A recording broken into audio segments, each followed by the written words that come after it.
What's up, everyone? It's BuilderBro07, and today we'll be talking about some backstroke tips in order to make your swimming and backstroke even faster. And let's dive right in with the intro.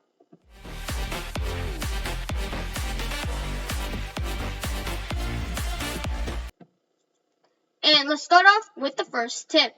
So the first tip is having a good balance between arm tempo and power when practicing and racing. And this makes a huge difference in your backstroke because of a couple of things.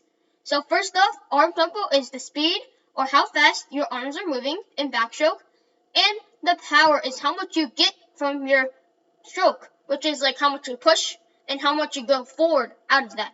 And having a good balance between the two is very crucial when you're trying to swim fast in backstroke, because having a good arm tempo and power makes you more efficient and more effective while swimming, wasting less energy while you're swimming fast, which is what you want.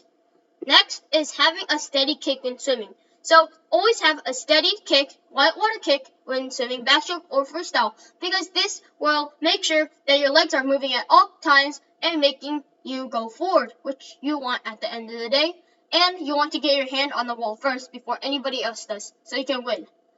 The next is a general idea on the pull. So to start the pull, you want to catch, then bend the elbow, and then make sure your arm is kind of parallel to the bottom of the pool, and then push your hands towards your hips. And I covered this in my backstroke pull video, so please watch that video if you haven't already, as well as the general idea on the recovery, which I launched a video on the backstroke recovery, so watch that as well. And for the general recovery, you want exit with the thumb, and then you turn your hand midair, halfway around, and then enter the water with the pinky first with the thumb up. And that is the general idea on the recovery. So more backstroke tips are get a lot of power out of your pull, because this is one thing that has helped me a lot in my swimming, because my pull just separates me from all my other competitors, which is really good, because my pull is my strength, and you want to have that. And that is otherwise known as distance per stroke. And rotate, but not too little or not too much.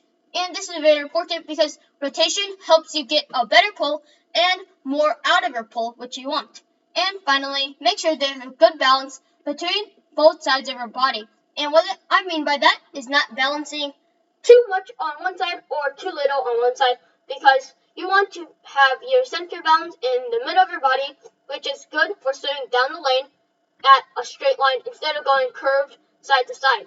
And that has been all for today. I hope you enjoyed today's video. Be sure to like and subscribe if you haven't already. That really helps me out a lot. And share this video with your friends if you wish. As always, build on, and see you in the next video. Peace out.